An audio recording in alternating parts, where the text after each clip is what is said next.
अस्सलाम वालेकुम, welcome to my YouTube family. आज हम data ware house CS1 code के बारे में पढ़ेंगे। इसमें हम सबसे पहले introduction of data warehouse के बारे में पढ़ेंगे कि हमारे पास इंट्रोडक्शन क्या है डेटा वेयर हाउस का। डेटा वेयर हाउस जो होता है वो कलेक्शन होता है हमारे पास डेटा का। ओके, उसके बाद why a data warehouse, हम डेटा वेयर हाउस को क्यों यूज़ कर रहे होते हैं। The world economy has moved from the industrial age into the information age की तरफ, नॉलेज की इकोनॉमी की तरफ मूव हो रही है। हमारी इंडस्ट्रियल जो एज थी, द इंफॉर्मेशन एज जो है वो करेक्टराइज होती है बाय द कंप्यूटर टेक्नोलॉजी के ज़रिए, modern communication technology and the internet technology के ज़रिए। इन तमाम टेक्नोलॉजी में चेंज हो गई है हमारी industrial technology. All are the popular in the world today, ये तमाम जो हैं वो पॉपुलर होती हैं इस दौर में। Government around the global has realize, government ने रियलाइज़ किया है कि ये इंफॉर्मेशन जो होते हैं वो मल्टीपल फैक्टर्स के लिए यूज़ हो सकती है, डेवलपमेंट करने के लिए हमारी इकोनॉमी को भी। Many countries in the world has placed the modern information technology into the stage plan, कि बहुत ज़्यादा कंट्री ने जो है वो इंफॉर्मेशन टेक्नोलॉजी को है वो प्लान कर लिया हुआ है। उसके बाद हमारे पास ये सिर्फ रीड आउट करने के लिए जस्ट रीड आउट कर लीजिएगा। फिर what is the right direction, हमारे पास राइट डायरेक्शन क्या है। एक मिनट, हमारे पास राइट डायरेक्शन क्या है कि सिंस IT रेवोल्यूशन जो है हैज़ हैपेंड हो रही है more than are decide as, every government has been trying and try to increase our software experts. हर जो गवर्नमेंट है वो ट्राइंग कर रही है इंक्रीज़ करने के लिए सॉफ्टवेयर एक्सपर्ट्स को, बट हैव, लेकिन वो फेल हो रही है उनको डिज़ायर्ड रिज़ल्ट अपना हासिल करने के लिए। क्योंकि वजह इसकी ये है कि हम पुराना सिलेबस पढ़ते जा रहे हैं, जो चीज़ें बन गई हुई हैं हम उनके बारे में पढ़ते जा रहे हैं, अपनी न्यू टेक्नोलॉजी कुछ और न्यू नहीं कर रहे, ना ही कोई नया सॉफ्टवेयर बना रहे हैं। जो पहले के सॉफ्टवेयर बने हुए हैं हम उनको ही रीड आउट कर रहे हैं। इस वजह से ये जो है गवर्नमेंट जो है वो फेल हो रही है अपना डिज़ायर रिजल्ट पाने के लिए। उसके बाद वो कहता है need of the data warehouse क्या है कि नॉलेज जो है वो पावर है और इंटेलिजेंसी जो है हमारे पास वो एक एब्सोल्यूट पावर है। उसके बाद उन्होंने हमें एक डायग्राम बताई हुई है, इसमें वो कह रहा है इस डायग्राम में कि जो पावर है, सबसे पहले हमारे पास डाटा होता है, हम बहुत ज़्यादा डाटा को कलेक्ट करते हैं, फिर उसमें से हम इंफॉर्मेशन को निकालते हैं और फिर उससे नॉलेज गेन कर रहे होते हैं। और फिर नॉलेज गेन जब करते हैं तो हमारे पास इंटेलिजेंसी आती है और उसके लास्ट में हमारे पास पावर आती है। ये लॉन्ग और शॉर्ट क्वेश्चंस में आ जाते हैं कि क्या क्या होते हैं इसके पॉइंट्स। वो कहते हैं कि इनको तरतीब दे, वो रैंडमली ये पॉइंट्स बता देते हैं और हमें इन्हें अरेंज करना होता है, ठीक है।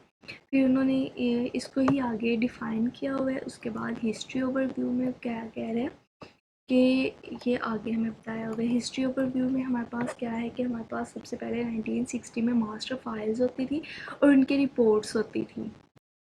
मास्टर फाइल्स हमारे पास ऐसी फाइल्स होती थी जो कि हमारे पास हम रिटर्न कर रहे होते थे, इनको हम मास्टर फाइल्स कहते थे।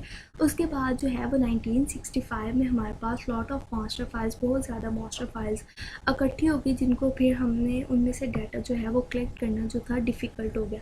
फिर 1970 में आ गया कि डायरेक्ट एक्सेस मेमोरी के बारे में आ गया कि, और उसके बाद DBMS जो होता है वो डेटाबेस मैनेजमेंट सिस्टम होता है कि इसमें हम फिर फाइल्स को मैनेज करके करने लग गए। फिर 1975 में क्या हुआ कि ऑनलाइन हाई परफॉर्मेंस जो थी वो आ गई कि हम ट्रांसफ़र कर सकते थे डिफरेंट प्रोसेसिंग के ज़रिए।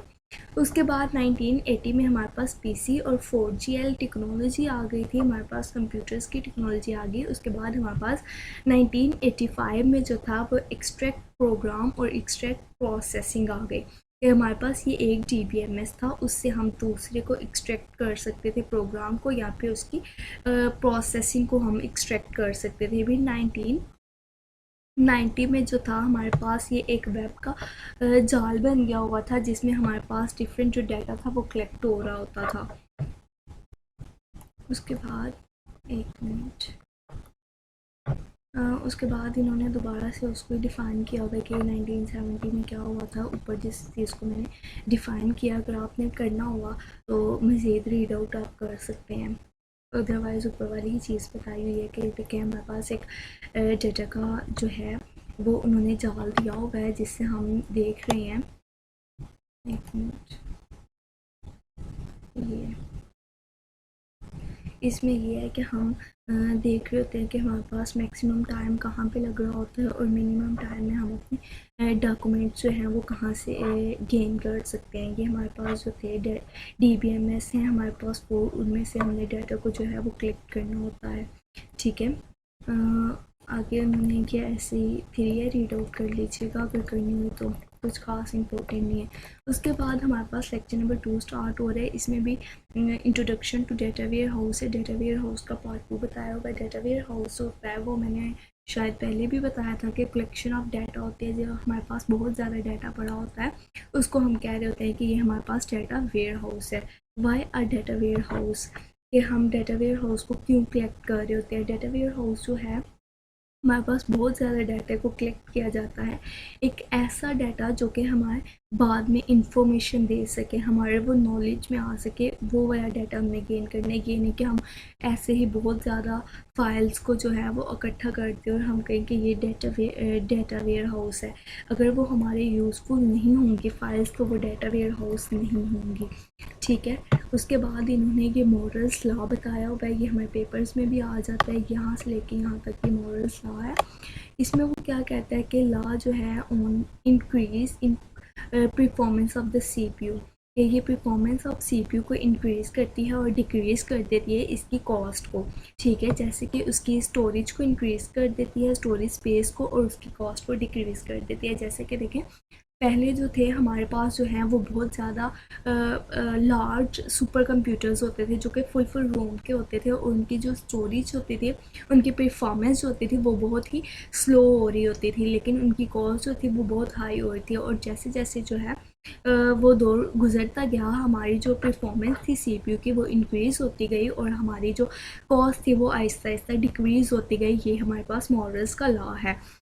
उसके बाद इसकी 3 रीज़न्स हैं। फर्स्ट पे इसकी रीज़न ये है कि डाटा सेट्स आर ग्रोइंग, के हमारे पास डाटा सेट्स की ग्रोइंग के बारे में बताया हुआ है कि how much a data is that, कि कितना डाटा होता है 1 MB में। 1 MB जो होता है वो इक्वल होता है 2 की पावर 20 के, या फिर 10 की पावर 6 बाइट्स के। स्मॉल नॉवल जो होता है यहाँ पे 31/2 डिस्क के बराबर होता है। ये 1 MB जो होता है। 1 जो GB होता है वो हमारे पास 2 की पावर 3 होता है और 10 की पावर 9 होता है। ये हमारे पास paper in that could fill and back of the pickup van, ये हमारे पास रिम जो होते हैं, पेपर ऑफ रिम जो होते हैं वो फिल कर दिए जाएँ एक पिकअप वैन में, तो उसके बराबर होता है हमारे पास 1 GB जो होता है। और 1 TB 1 टेराबाइट जो होता है वो 2 की पावर 14 होता है, और यहाँ फिर 10 की पावर 12 होता है। ये जो होता है वो 50,000 जो ट्रीज़ होते हैं क्रॉप्ड कर दिए जाएँ और कन्वर्ट कर दिए जाएँ into the paper and printed, paper और प्रिंटेड में, तो फिर हमारे पास टेराबाइट बनता है। 1 TB जो होता है वो इक्वल होता है 2 की पावर 50 या फिर 10 की पावर 15 बाइट्स के। ये academic research library across the USA होती है। ठीक है, 1 EB जो होता है वो इक्वल होता है 10 की पावर 16 और 2 की पावर 16 और 10 की पावर 18 बाइट्स के। ऑल वर्ड्स जो होती हैं वो spoken by the human beings, ये तमाम जो इंसान लफ्ज़ बोल रहे हैं ये सारे जो हैं वो इक्वल होंगे 1 EB के।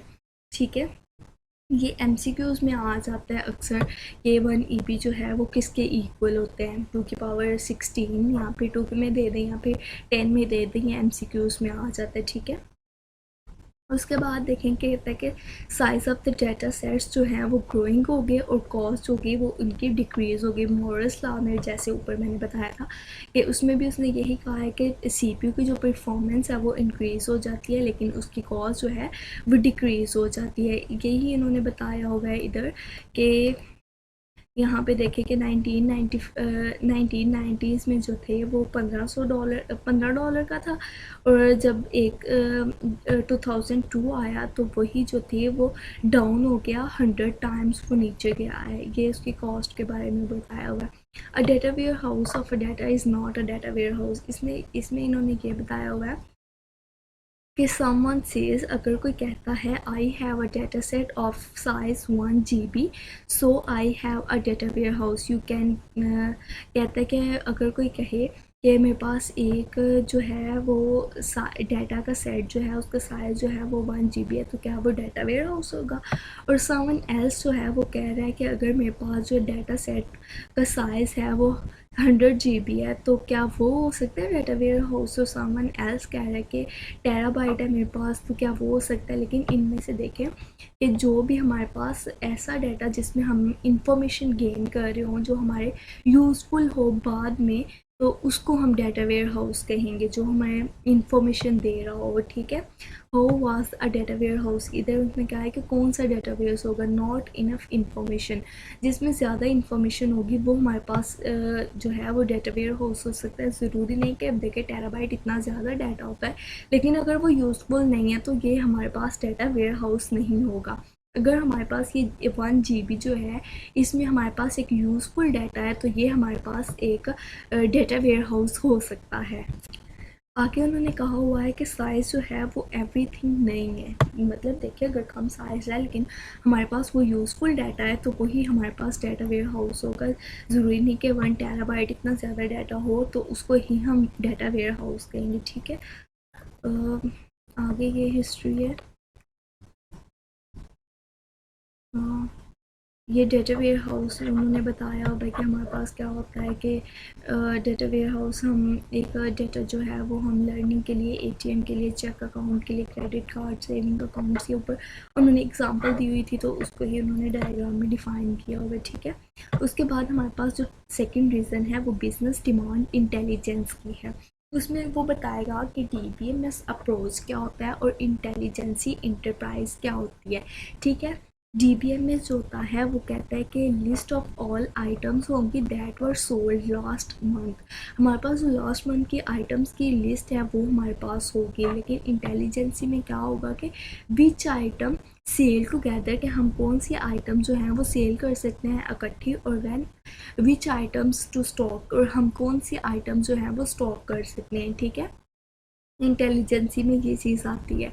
उसके बाद DBMS में क्या कहता है कि list of all items purchased bye Khizar, के खिज़र ने कौन कौन सी आइटम जो हैं वो परचेज़ की हैं, ये DBMS में आएगा। लेकिन इंटेलिजेंस में क्या आएगा, where and how to place the items, हम कहाँ आइटम्स को प्लेस कर सकते हैं, व्हाट डिस्काउंट टू ऑफ़र, हम कौन सी जो हमारे पास आइटम्स हैं उन पे हम डिस्काउंट लगा सकते हैं। ठीक है, DBMS में क्या कहता है, the total sale of the last month grouped by branch, के हमारे पास लास्ट मंथ की सेल कितनी थी वो हमें बताएगा। How many sales transactions occurred during the month of the January, के जनवरी के मंथ में हमारे पास कितनी ट्रांजेक्शन्स अक्कर हुई हैं। इंटेलिजेंसी में हमें ये चीज़ें बताई जाएंगी। ठीक है, उसके बाद ये रीड आउट कर लीजिएगा। यहाँ मैं कर देती हूँ, which customer are most likely to respond to my next promotion campaign and why. ज़्यादातर लोग जो होते हैं वो कह रहे होते हैं कि वो कह रहे हैं कि कौन से कस्टमर्स जो हैं वो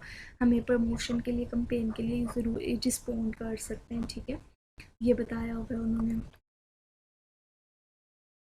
उसके बाद थर्ड रीज़न में वो हमें क्या कह रहा है कि बिज़नेस वांट मच मोर, के बिज़नेस हमें क्या कहता है, व्हाट हैपेंड, कि क्या हुआ है, व्हाई इट हैपेंड, और क्यों ये हुआ है, व्हाट विल हैपन, कि अब क्या होगा, व्हाट इज़ हैपनिंग, अब क्या होगा, व्हाट इज़ हैपनिंग होगा, what do you want to happen, अब वो मतलब क्या चाहते हैं, ये रीड आउट कर लीजिएगा। ठीक है, उसके बाद कहते हैं what is a data warehouse, के डाटा वेयर हाउस क्या है, ये आप इसकी एग्जैक्ट डेफिनेशन भी लर्न कर सकते हैं। ठीक है, a complete एक minute a complete response of historical corporate data extract from transactional system that is available for ad hoc access by the knowledge worker। ये इसकी definition of word to word learn कर सकते हैं। ठीक है, उसके बाद हमारे पास उन्होंने यही वो जो वर्ड्स थे उनको उन्होंने कम्प्लीटली डिस्क्राइब किया है कि हमारे पास ट्रांजिशनल सिस्टम क्या होता है, वो उसमें बताया हुआ है कि एडहुक एक्सेस कौन से हमारे पास, नॉलेज वर्कर कौन से होते हैं हमारे पास, उन्होंने ये बताया हुआ है। ठीक है, उसके बाद an other view of data warehouse. Data warehouse का अनदर व्यू क्या है हमारे पास के सब्जेक्ट ओरिएंटेड होते हैं, इंटीग्रेटेड होता है, टाइम वैल्यूएट होता है और नॉन वॉलेटाइल होता है, ठीक है। उसके बाद उन्होंने कंप्लीटनेस बताई है कि हमारे पास जो है वो डाटा जो है वो कंप्लीटनेस हो as per the standard definition of the data warehouse is a complete response to a cooperated data होना चाहिए हमारे पास।